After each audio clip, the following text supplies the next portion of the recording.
You can do anything. You just have to set your standard, put your blinders on, and focus on your goal and what you're trying to achieve.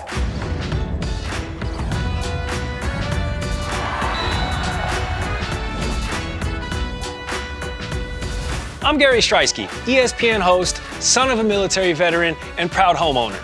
Liz Carmouche is quite simply one of the most impressive overall people that I had the opportunity to speak with. While still on top of the game in her professional fight career, she's also a wife, full-time mom, and part-time DIY contractor at her family's new home base in San Diego, California. Hi, I'm Liz Carmouche. Welcome to my home base. For us, one of the main reasons we moved out of here was for the sense of family. So we wanted to have an area where he could actually play in the yard, have a home where he could move around with, and have a play area. Because in our previous home, he didn't have any of those things. It was important to start with Brant's room. It was our first project in moving into our new home. Ooh, oh, I see. Is that what We wanted to create a space for him where he had and could identify it as being his. Brant comes and plays on his own, and he started to seem to have more independence. It started to sprout out. I get a big hug? Ooh la la. What led you to San Diego and this home and property? I grew up in Okinawa, Japan.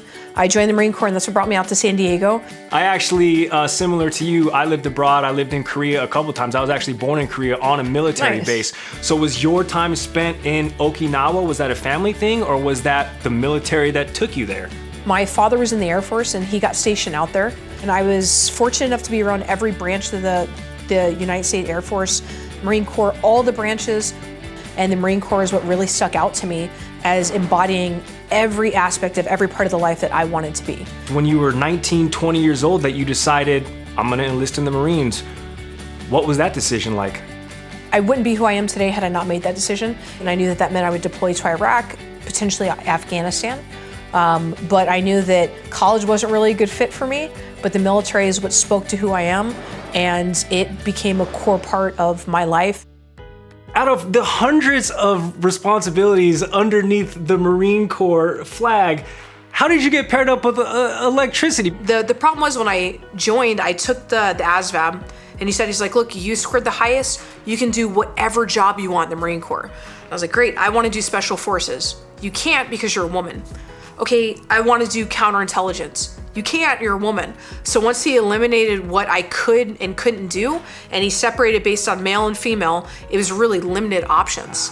And so I got stuck with not knowing it, but being an electrician. How much did it fuel you though, Liz, being told that even though you wanted to be special forces, even you simply couldn't just because you were a female? I wanted to show them that women could do the same things that men could, and in some areas do it better than men. And there's no reason that we shouldn't have an equal standard for women and for men. Liz, finish this thought for me. The Lioness program is? The Lioness program is the biggest sense of pride that I've ever had from my military experience. Wow. I don't think that I would be who I am professionally, both in my fight career and in my career of being an entrepreneur and a business owner, had I not gone through the Lioness program. That kind of, in my mind, set for me the standard that there is no limitation to what we're capable of. Set the bar high, break that threshold and that rooftop, and continue going.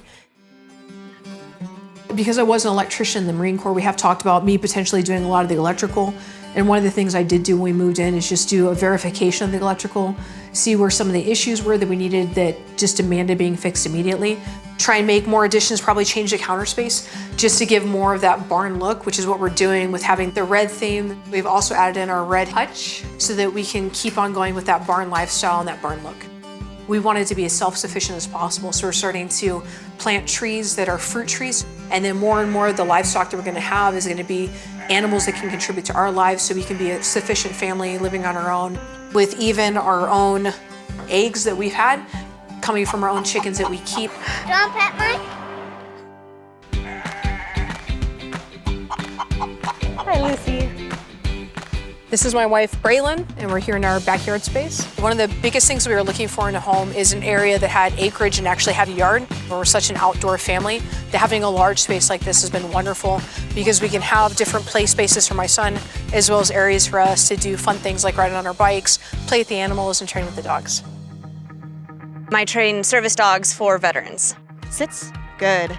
So much of it is being able to help the veterans feel safe at home, as well as being out and about and help them with their PTSD. It means a lot that she's working with service dogs for veterans because that was one of the ways that our relationship built and our rapport built, was because she helped me in connection with the service dog for myself. And I really started to understand what she was doing, that she wasn't just training a dog, but she was saving the life of a veteran. Good girl. And I think for me, I see myself being a pioneer for veterans more than anything, just to prove to them that if I can do it, I know that any of them can do it. The adjustment from being in the military to being a civilian is really difficult, changing your terminology, changing some of the ways you interact. But if I can lead the way, then I hope that they can see that they can do it as well. That, of course, relates to the military service, but specifically in your MMA career, personally and professionally, how would you surmise being a pioneer in that sport? I tell people that if this is what you're serious about, if this is what you want to do, then let no one tell you no. How will you make sure that some of those things that you learned in the military, you teach your son? I want him to understand the core values of what the military and what sports do to make him a more well-rounded man and to grow to be a strong, independent man in his life because of what I learned, passing that on to him so he can do so as well.